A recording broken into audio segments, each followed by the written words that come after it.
Yo, Brawlers, this is your man, Glass Chin, and you're watching Glass Chin's Boxing. Don't forget to like, share, and subscribe. Yo, Brawlers, I wanted to start my next video as a happy one, having reached my 1,000 subscribers goal, but today isn't a happy day after last night's events. Thank you for your continued support on my channel. I hope you all share in my disgust at the Josh Taylor and Jack Catterall decision. It was a complete and utter robbery. It's disappointing to see corruption like this in the sport that I love, but I guess boxing will never change. This was another great night and great fight ruined by the outcome from some bullshit scorecards that didn't show the story of the fight at all. Catterall, after 15 months out of the ring, rose to the occasion and took Taylor in large parts of the fight to school. Catterall hadn't fought anywhere near this level. He was a great prospect, but his career had largely stalled over the last few years. He was a massive underdog in this fight, and although I rate him highly, few could see him winning this. Well, he proved us all wrong with this A-plus performance. Taylor, to me, is the #1 pound-for-pound fighter in Britain, or at least was until last night. Taylor, to me, is a great fighter, but has kind of been overlooked on the international stage. His profile and commercial value isn't really there to make him a pay-per-view star. He's kind of in the same mould as a Joe Calzaghe and doesn't get the respect abroad and on the international stage. As good a fighter as Taylor is, he lost a fan in me last night. He showed no integrity in his post-fight presser and other interviews.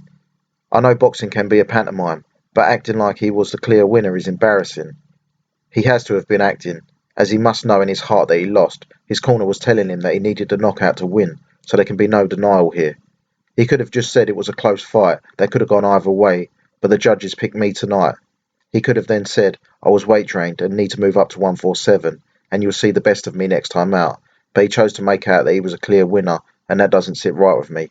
It wasn't a close fight at all, but he hasn't got the heart, or isn't man enough to admit that he lost in a one-sided fight that Catterall controlled all the way through to the last couple of rounds. Taylor got outpunched, outboxed, outfought, knocked down, and struggled with Catterall's shoulder roll defense and boxing IQ. Taylor didn't look anything like the fighter he did winning the World Boxing Super Series, even when he spoke about getting a point deducted after claiming he tapped Catterall just to say well done after the round.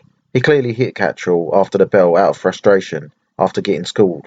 Taylor is either lying or is in serious denial. There is no way to look at it other than a rigged fight and corruption. Not one pro sitting ringside thought that Taylor won. No one thought it was a close fight, and everybody, other than a few Taylor's hardcore fans, thought Taylor lost by some margin. My heart really bleeds for Catterall. The judges robbed him of more than just his fight, a sports contest. They robbed him of the perfect record. They took his O, his world titles, his legacy, his boyhood dreams, and of being undisputed, one of the best in the world and on the pound-for-pound list.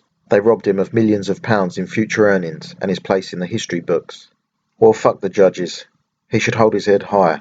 He proved he's an elite fighter and got 12 solid rounds in the bank at world level. Imagine how good he would have been if he had been active and he had stepped up in level before this fight. Catterall will be back, and I 100% think he will be world champion one day. There's not a chance Taylor will give him that rematch. I hope when he moves up to 147 that Terence Crawford will humble him. He's too arrogant to admit it, but if he has watched the fight back today, he must feel embarrassed about his comments last night. I have to give props to benshalom with his statement after the fight. He said, I was worried they might call a draw and stop Jack having his historic night, he told Sky Sports.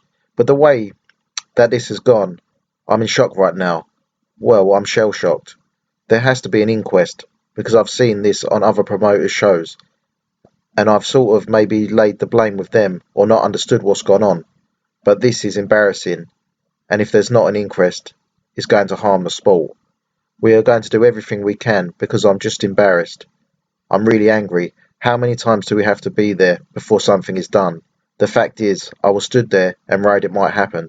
That says a lot, and it did. Well, Brawlers, benshalom's words echo a lot of angry fans up and down the country. Ben is right. These judges need to be held accountable. Why aren't they being allowed to be interviewed and explain why they score fights in certain ways? Why is it always hush-hush and swept under the carpet? Why shouldn't they be suspended and investigated properly? At worst, this fight should be a no contest. Catterall should get the first crack at the belt of his choice when Taylor ducks the rematch and vacates the titles to move to 147. Catterall will be world champion one day, but he may never get the opportunity to be undisputed again. It's a shame the judges took it away from the fighter.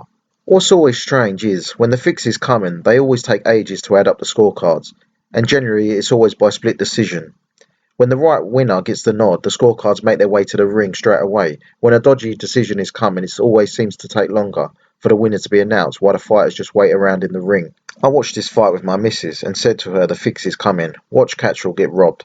I knew it was taking too long and something fishy was about to go down, and lo and behold it happened. Josh Taylor got gifted the win. Let's face it though, brawlers, the British Boxing Board of Control won't do a single thing, and this will just be swept under the carpet with the countless other robberies in recent times. No matter how much us fans call for answers, money talks, and it's just another sad day for British boxing. How did you score the fight, brawlers? Do you agree that Catterall was robbed? Will Taylor duck the rematch? Let me know your thoughts in the comment section. And as always, brawlers, don't forget to like, share and subscribe, and I'll see you on the next video.